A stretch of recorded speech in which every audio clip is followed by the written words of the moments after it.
Our next speaker is Ken Cornell, who came into my life about 8 months ago. He joined our CMT clinic, but I had been hearing about Ken for ages from patients who would come and say, have you ever met Ken Cornell? Because, when I needed braces, I saw 3 people, it didn't work out, and then I saw Ken. And so maybe you should call him.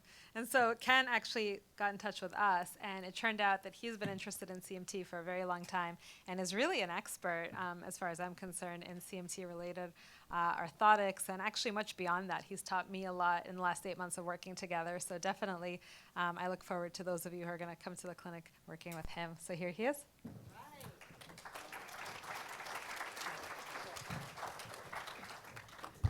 Thank you, Vera. Oh, thank you. Thanks. Professional speaker. I can't tell you what a privilege it is for me to be working with Vera, too. It's been sort of the highlight of my career because I've always been interested in Charcot-Marie-Tooth disease, and to be associated with the Center of Excellence here in Boston is terrific. I very much appreciate it. And how do I get to my program?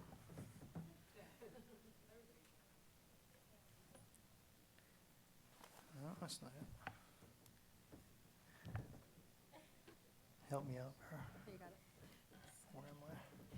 While they're working on that, I would like to let everyone know that's involved in the youth outing with Bethany and Jonah in Vittorio to please meet in the lobby of the hotel at 4:30. So that's the lobby of the Seaport Hotel at 4:30, and your adventure will begin at that time. Adventure. Laser pointer. Awesome.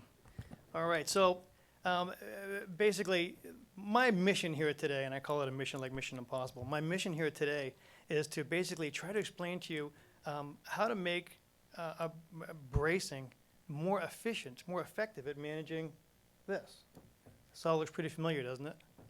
So we have foot drop, lateral ankle instability, poor balance, lack of propulsion. Those are the things we're going to talk about today. So our agenda. We're going to talk about different designs for different presentations, and like we've heard, there are over 80 types of CMT now. Type 1, Type 2, Type X, all these different types, and you have all different, presentations. The presentations are slightly different, but they all have a common theme to them. We're going to talk about the goals of orthotic management. Just sort of a show of hands. How many people wear braces right now? Almost everybody. Anybody here with CMT not wearing a brace? Oh, okay, I stand corrected. So we're going to talk about what can you expect from an AFO. We're going to talk about the mechanism of deformity, and understanding that, I'm going to take a little bit of time on that. Understanding the mechanism of the deformity gives orthotists great insight how to design a brace more effectively for the patients. We're going to talk about prioritizing the common CMT complaints, advantages of dynamic carbon, and some designs for advanced deformities. So, many different slides. Let me start by prefacing this by saying there is no such thing as a CMT brace. There's no one brace for CMT. There was one brace here that was sort of touted as a CMT brace in the UK. And it's good for a couple of patients. I've used all these braces, by the way. They all have great application. Simple leaf springs up here. Solid ankles. Ground reaction AFOs. These are all traditional common polypropylene designs. Articulated AFOs, which can be very helpful for people as well. This is the very advanced DBS3 brace from Dynamic Bracing Solutions. A very static but corrective polypropylene brace, carbon bracing. I'm very excited about this new brace here. If anybody's seen it here in the lobby, this is a new brace that's going to be for very high active people. We want to determine the individual patient's goals and then decide what brace is going to be better for them. Not everybody's going to prioritize things the same way. Consider the level of gadget tolerance. My best lesson in gadget tolerance was when I was back at UCLA. We were designing a hip disarticulation prosthesis. And we made this huge, big monster prosthesis for this beautiful woman. She could have been a movie star. Half her pelvis was missing, and we made a great big prosthesis for her. When we made the prosthesis for her and we had her walk, the instructor just stood up and looked at our team and he said, "Look what you've done to this beautiful woman." And, it's obvious. She came in a little summer dress and one flip-flop and Loftrian crutches. and she was never going to wear a prosthesis. It was huge. It made one breast up higher than the other. We had a place for her to hang her car keys on it. We thought that was great. And that was a great lesson in how to design a hemipelvectomy prosthesis, but also in gadget tolerance. Everyone has a certain level of gadget tolerance, and you've got to discover that first before you start recommending bracing for someone. And finally, expectations of each design. Like I say, each design is going to do something different or better than the others. And there are some basic CMT principles that we want to satisfy with all of them. So the orthotic challenge. Anybody here want to wear a brace? No. Nobody wants to wear a brace. And all the studies show that CMT patients have poor acceptance of bracing. To know how to best design a brace, it's helpful to understand and prioritize the individual challenges that patients have with it. And so typically what I do, I've been seeing a lot of CMT patients, and now I've sort of gotten an idea of what people mostly complain about. And I started making a list. And I would say to the patients, you know, well, which is most important to you? For example, is it the weakness, where you would have foot drop, foot slap, or lack of propulsion, which we're going to talk more about? Lateral ankle instability, chronic lateral ankle sprains. And you know that comes from weakness of the everter muscles, which help pull the foot back out, combined with an inversion deformity or weakness where the weight line falls lateral. We're going to talk more about that. Sensory loss with poor balance. And like Dr. Paganoni said, balance is often the #1 problem that people have. Or the deformity itself. Clawed toes, painful calluses, just a malaligned foot that you're trying to balance over. Managing your weight line is very important. We're going to talk about that. So this all should look familiar to most everybody. On the left, you see the classic CMT foot presentation, where you have, look at the external rotation of the kneecap right here. See where that is way out there? It's really, when you have a cavo-varus foot or a high arch foot, it's really an external rotary rotation that takes place in the leg. It's not just the foot and ankle, it's all the way up the chain. And that reflects in the bottom picture here, where you see if you bisect the leg and bring it down, I think I've got Parkinson's, I'm shaking like this, up and down, the weight line doesn't even fall under the base. The heel is inverted, and it's over the base. You don't even have a heel under your line, under your weight line. Now, according to Linda Crabtree at CMT International, I mentioned her, but 20 to 25% of CMT patients will have a flat-footed presentation. And if you look at the flat-footed presentation here, the weight line now falls medial to the foot, falling in the inside. And the kneecaps are internally rotated, right? So that would be an internal rotary path that the leg is following, totally opposite. And you see the flat foot. Down here below, I have another picture of a adult-acquired flat foot. This is not CMT. And the reason why I show you this is because you see this flat foot here has a very subtle arch to it. And here, the arch is completely flattened on the floor. And that's because of a very specific sequence of muscle loss, which we're going to go into next. I was told not to use big words. The pathophysiology of CMT, it really just means sort of the how and why these deformities are created, basically. And several authors have identified a very specific sequence of muscle loss that results in these muscle imbalances, which over time develop into the classic CMT deformities. So what are those deformities? And Dr. Friedman talked earlier about how the longest nerves are affected first. Well, the authors all stated that too. The longest nerves are affected first, and it's also muscle bulk contributes to the sequence too. But all muscles have an agonist-antagonist relationship. They basically have biceps are balanced by triceps. Hamstrings balanced by quadriceps. That's how we control our motion. Well, what happens in CMT is the longest nerve axons get affected first. And in the human body, the longest nerve axons are the ones that innervate the muscles inside the feet, the intrinsic muscles of the foot, the interossei and lumbricals. And they operate what's called the extensor hood mechanism, and they extend out the toes. Now those, in a 6-foot-tall man, that one nerve cell, we think of them being microscopic, is 3 feet long. Very, very small, but 3 feet long. And it's affected first. Now the muscles that affect its opposing muscle is way up in the calf, the ones that flex the muscles. So they don't get affected till much later. So what happens? The toes start to claw. They're unopposed. And that's how that happens. But wait, there's more. Next, the muscle that pulls the ball of the foot down, like that. I don't know if you see those arrows or not. The peroneus longus outlasts its opposing muscle, the anterior tibialis, and it winds up pulling the ball of the foot down to the ground. Now, when that happens, it's just like having a tripod. When we stand on our foot, we have a heel of the ball of our foot, and then the metatarsal head of the little toe, or the little ball of the foot. And if you lengthen one of those, now you've got, basically the camera gets moved over to one side, right? Same thing happens with this tripod effect here. As the peroneus, as the ball of the foot gets pulled down, it upsets the tripod, and your weight line starts to fall lateral, and then you're predisposed to lateral ankle sprains. Interesting? That's how it all happens. There's more.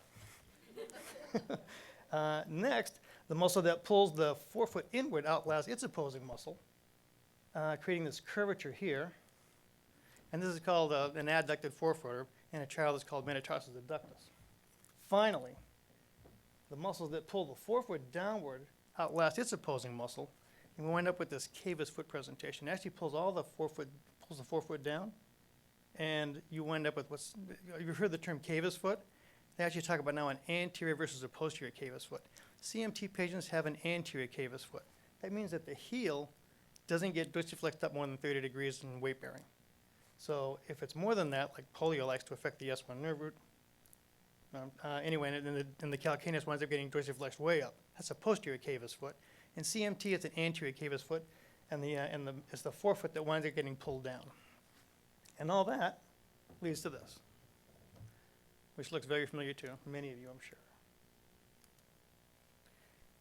So, goals of orthotic management for CMT. What can we expect an AFO to do? Well, three things. These same three things I learned back at UCLA back in 1980. I've been doing this for almost 30 years now. It is 30 years now. And so goal number one would be align skeletal segments. So we can basically align the bones so that they're nice and straight, managing the weight line, which is so important. We can also limit or enhance motion about specific joints. If someone has weak dorsiflexors, the muscles that pick the foot up, then we can put joints or springs or design a brace that would assist or enhance that dorsiflexion up. Limiting motion, maybe we want to limit knee hyperextension. We can do that. We can limit the ankle from turning in, turning out. Number three is probably the most important, preventing deformity. We're going to talk about that, and then restoring balance. So goal number one, support and align skeletal segments to manage the weight line. And again, you saw this picture before. Here what the brace is doing is, you see it takes the heel and straightens it right out.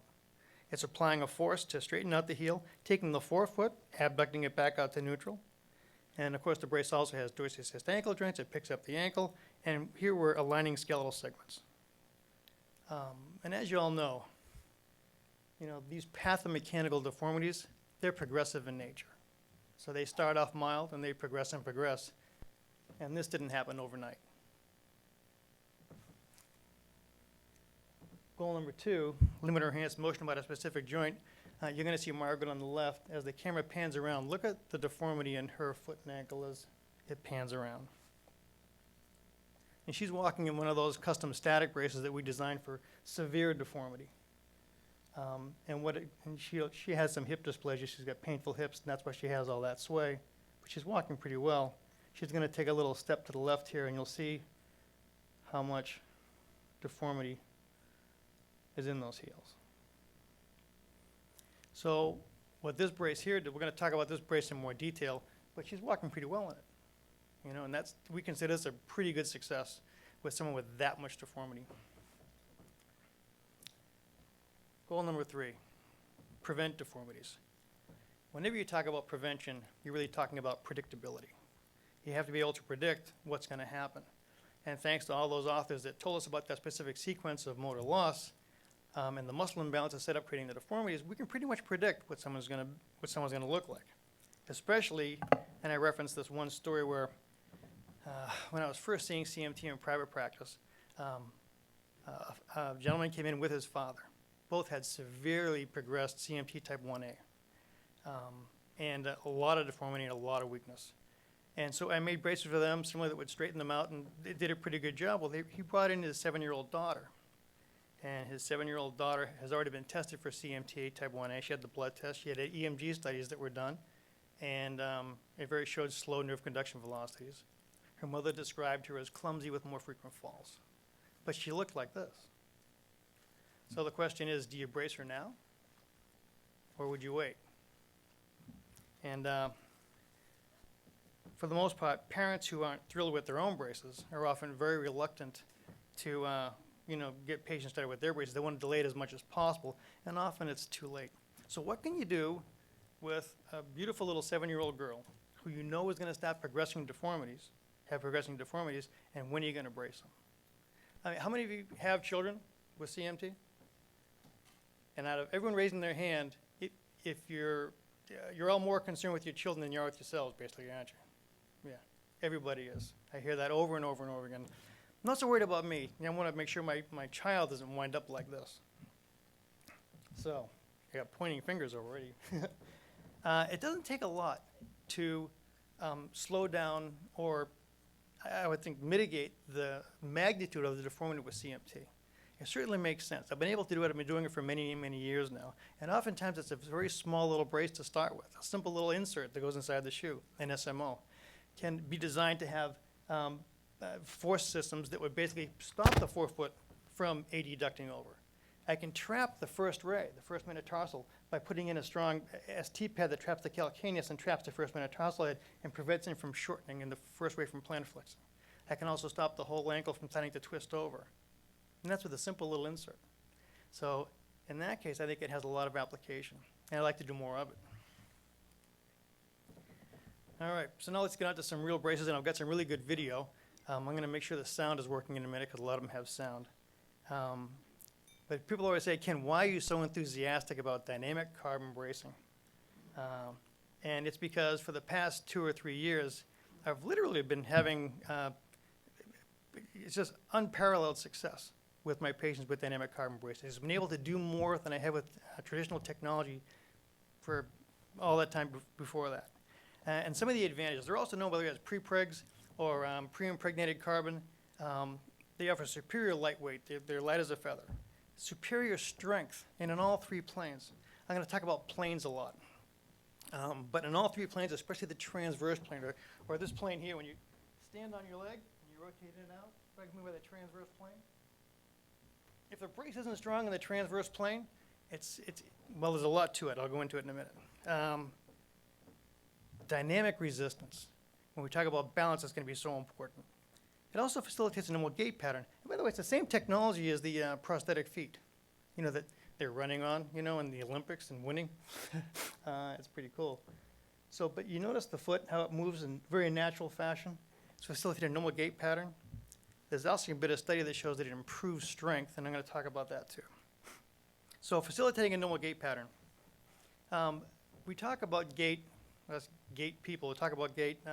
One of the great gait people was a person named Jacqueline Perry, and she sort of redefined gait, and especially we talk about swing phase and stance phase.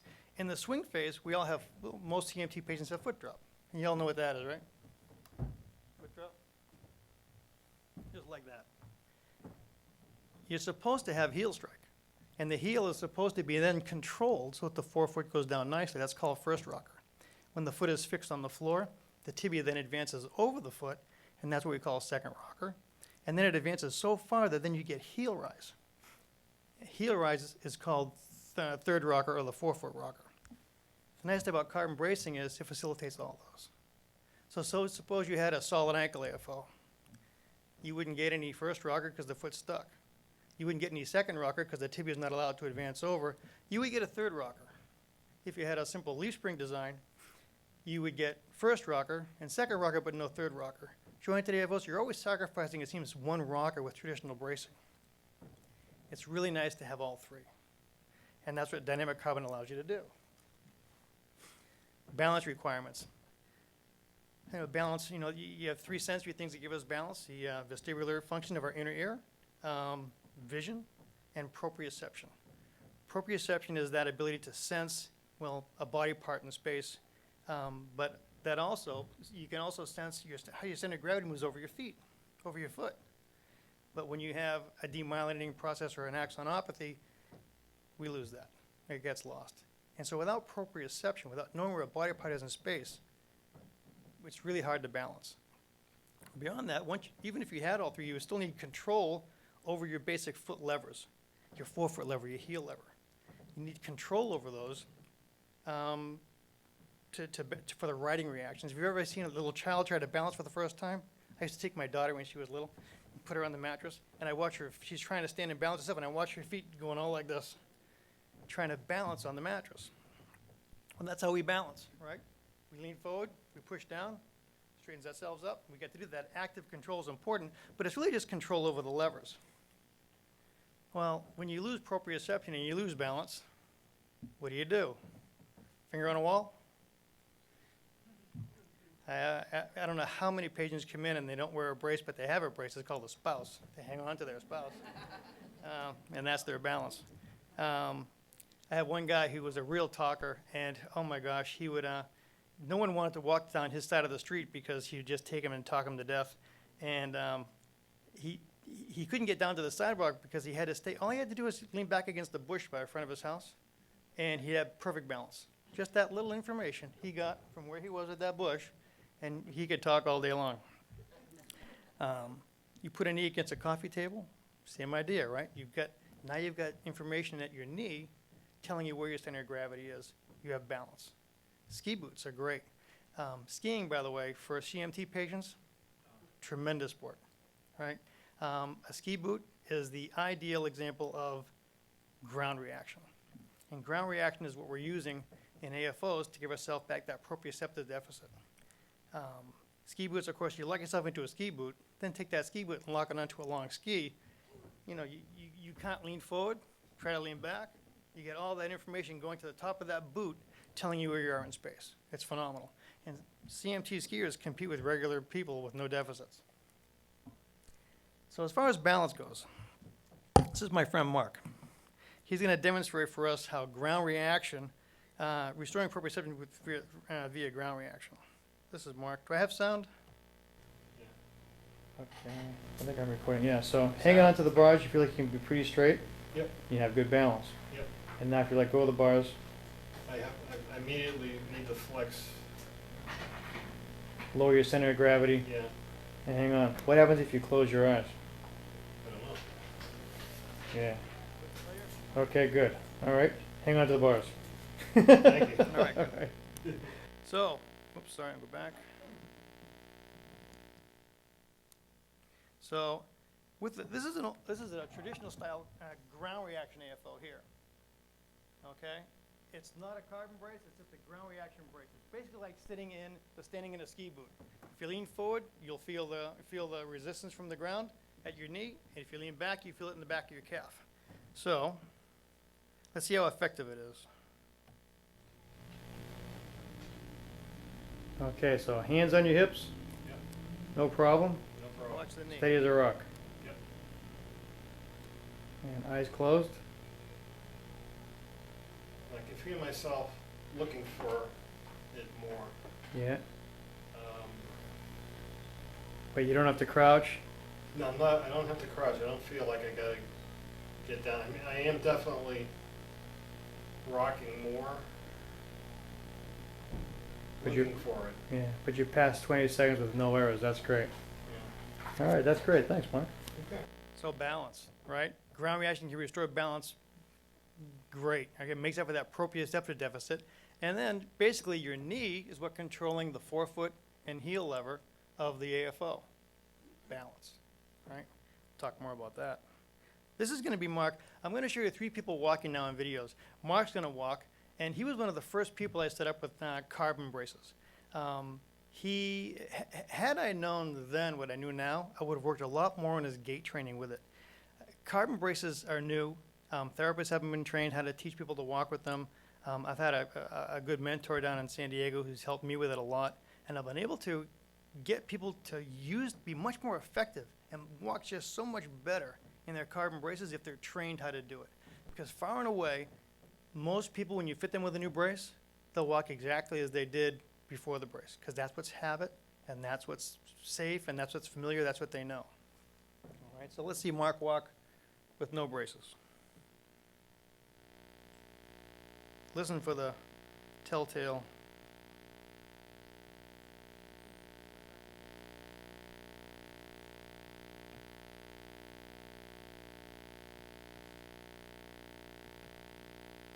I love technology. Oh, try that again.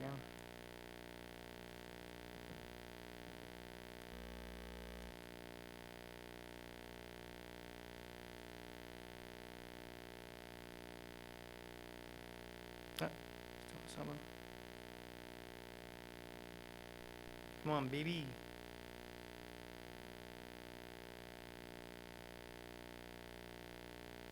This is supposed to play automatically.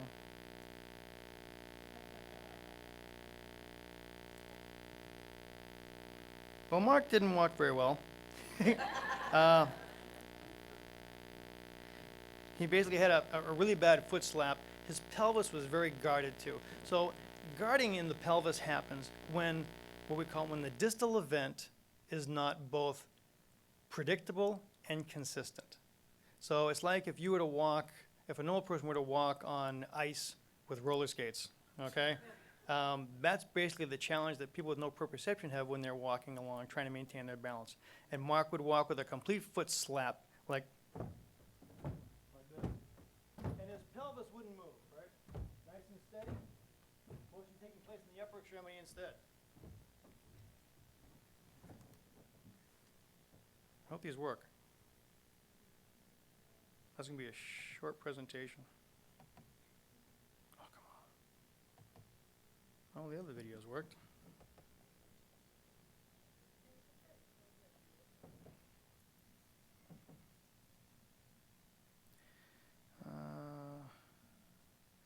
I just want to see what the picture's doing. Playback. Start automatically. Loop until stopped. Let me see if I can do it on a click instead.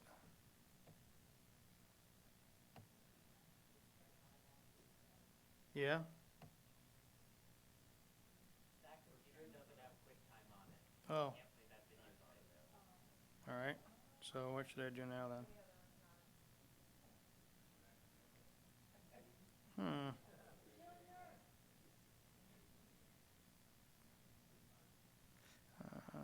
Slideshow. QuickTime, did you say? What is QuickTime? Junior, we may need your help up front. Help.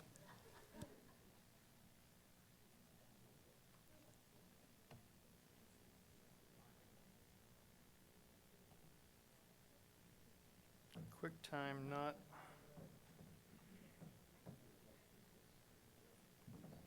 So I downloaded all the videos themselves on that other flash Do drive. you have the video in there on the flash drive? No, it's not on this computer, but it's on the flash drive I gave you. Ah. Yeah, sometimes you have to reload it again when you transfer it. I don't know why I did not. Well, the other ones were working, so I assume this one would.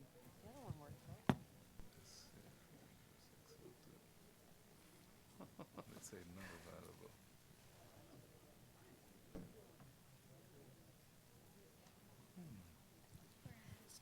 Yeah, I know, but.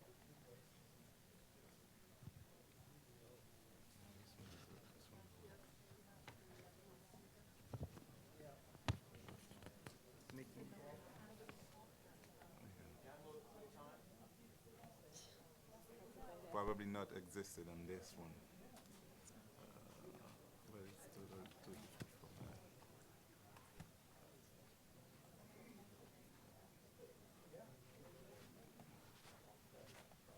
Yeah, not you gonna have the flash drive of the other one? Yeah.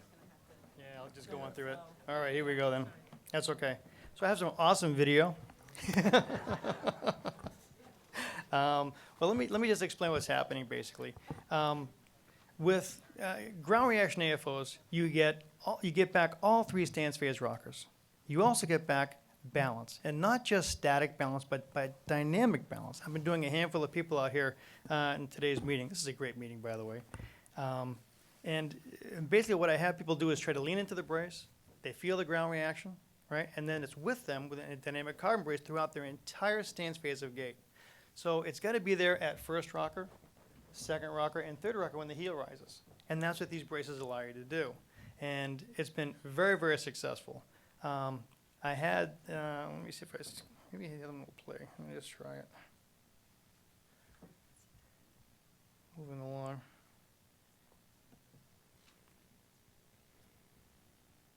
Aha. Okay, Chris, go ahead and just take a walk towards me. Have sound. And now go back. So this guy was his first time walking. This is how he walked the day he walked in, and now he's going to be braced at the same time. Yeah, and just sort of keep on going to the side. Oh, there you go. All right, and turn it around one more. Off, go ahead. Well, With yeah, AFOs. your very best walking. And back again. How's that? Isn't that exciting? So, and as he speeds up and goes, All right, it's past beautiful. me, go ahead, yeah. Eventually I have him stop, look around the room, he has balance. I'm running low on time, so I'm gonna move along. This is my friend Chuck. Now Chuck's been in his AFOs for 3 years. He's gonna walk barefoot for you now, and watch how well he walks barefoot, even though he used to walk just like that other guy. So some of this was carryover. Oops. Here we go again. Walk Aha. back and forth now. So he's walking pretty well right now, because this Yeah. is his newt gait pattern that he learned from the steady are Carpenter you now? AFOs. Pretty cool. I don't feel steady at all. And you take him out of the braces, he doesn't You feel know, my steady. steps, worrying His about balance isn't tripping. there. His speed is And then actually a little I feel slower. myself wobbling. Okay. I can't move as fast. The beauty about balance Okay. with carbon braces is this dynamic All right, balance. stop short right there. It's not just standing And still and having balance, gotta it's keep being your able to knees have crouched balance a as you're little bit. moving around. And can you look up at the sky? Yeah, look around the room. How's your balance? Yeah. Okay. Lose your balance.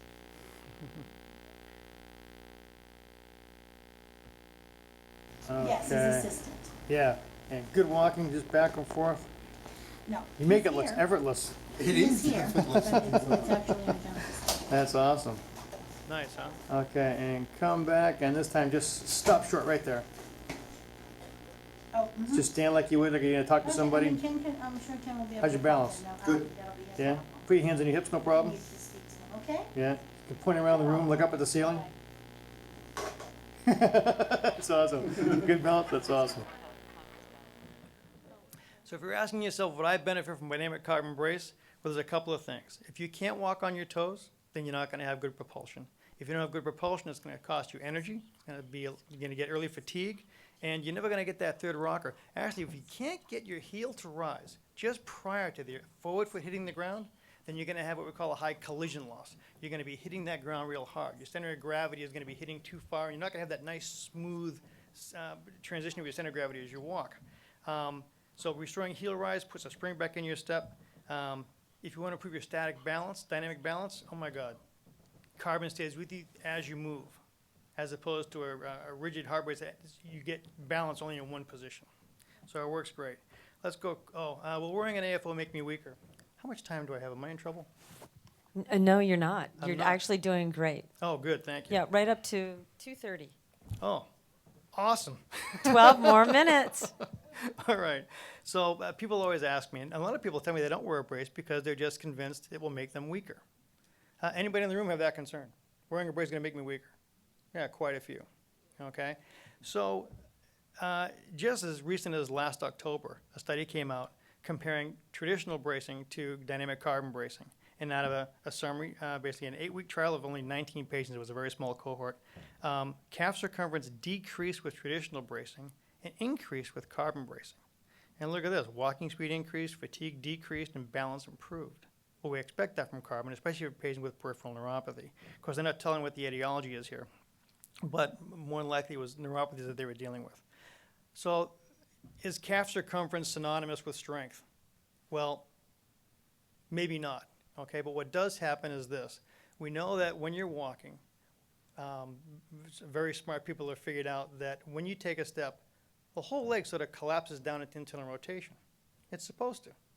The whole leg is supposed to, as the rear foot pronates, your whole leg collapses down into internal rotation like this. I'm exaggerating it, but it just rotates in. And then all the muscles in your lower extremity, from your piriformis in your hip to your gastroc to your anterior tib to your posterior tib, all the muscles have a directional bias that controls and slows and decelerates that internal rotation. All the muscles stretch when they go down into that position, and once the muscle is stretched, just like you have to squat to jump, okay, now the muscle has the range and the power to fire to power back up. And when you're walking, it's all external rotation that gives you your propulsion and normal phase of gait. So what happens is, it's more than likely synergistic muscles that are weakening when you walk, when you use a conventional brace. And that's what makes your calf circumference get smaller and smaller too. But the reason why the calf circumference gets larger is more than likely because the synergistic muscles that are innervated now are working in their normal ranges, and they're working better and getting stronger. That's the theory. Fixed deformity. So, what do you do with this? Here we have a very rigid fixed deformity. This patient had surgery on her right foot. Unfortunately, it was complicated with infection and wound up losing about 2.5 to 3 inches in her length of her foot, and then it was fused solid. Was not excited to have surgery again on the other foot, and so this was the amount of deformity she had on the left side. So what do we do with this? Is we can make a static AFO, but it's going to be very effective at managing her weight line. And that's what they need for stability and balance. You've got to manage the weight line. So it's made with this flexible total contact molded inner boot. And here is a huge void in here for her to correct into. Not a huge void, I'm sorry, but there's room to correct into it.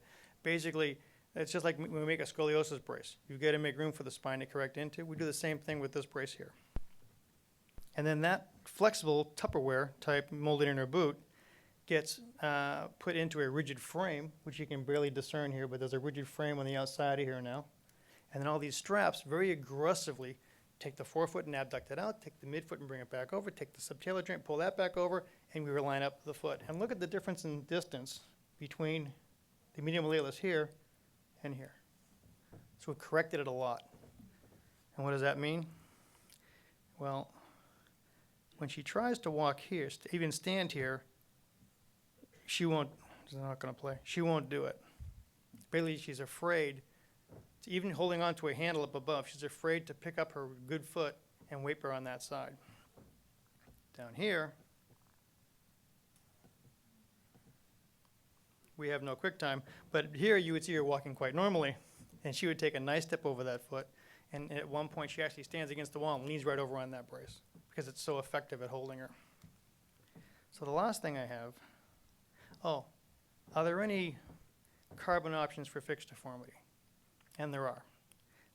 The one on the left is called the Kinetic Research Noodle. And basically what that brace does is it has a paddle here that comes down, and you can basically pull that paddle over to the strut and help straighten out the ankle. To the right side, this is probably your most advanced design that there is. This is a very expensive brace. It's not covered by insurance. But this brace here that I showed you earlier is very aggressive at managing the weight line, and it literally has to be a perfectly managed weight line or it doesn't work. Oh, excuse me. Yeah. So lastly, I have one more video. I hope it plays, where that guy Chuck is going to explain to you in a nutshell what he thinks carbon braces has done for him. I hope it plays. Have some volume? With the braces, I noticed the first day that I went back to work, I was standing there having a conversation with one of the guys I work with. And for the first time, I listened to the whole conversation. I never had to worry about where I was, what I could lean up against. Yeah. I was able to pay attention to what was going on without having any worries about falling, balance, or anything. And it made a huge difference. I also noticed it boosted my confidence level 100%. I wouldn't go to the mall. If I was in a room at a meeting with a bunch of people, if I needed a cup of coffee or I had to go to the bathroom, I would wait until it was all over. I wouldn't get up and walk in front of anybody. Yeah. So it completely changed my attention, my ability to listen to what was going on with other people, my confidence to go places that I've never gone before. And So it was a total life-changing, attitude-changing experience for me, and it's allowed me to do a lot of things that I couldn't do before. So You nothing- mentioned sneaking up on people yes, before. at work. What? At work, at home too. I'd come around the corner and the guys would say, "Oh man, we used to be able. We don't like this. We used to be able to hear you coming. You know, we start working faster. We knew the boss was coming." Well, my daughter, I'd be in the hallway and all of a sudden I'd be behind her and she'd be like, "Where'd you come from?" So they didn't like the fact that I was now stealth and quiet and wasn't clomping around. But it was nothing short than a complete attitude and life-changing experience for me. Wow. Totally. Yeah, well, that's It's great. just not having to think about balance and standing. It was that consumed my every minute of the day. Yeah. Thanks a lot, Chuck. Appreciate it. So, that was Chuck.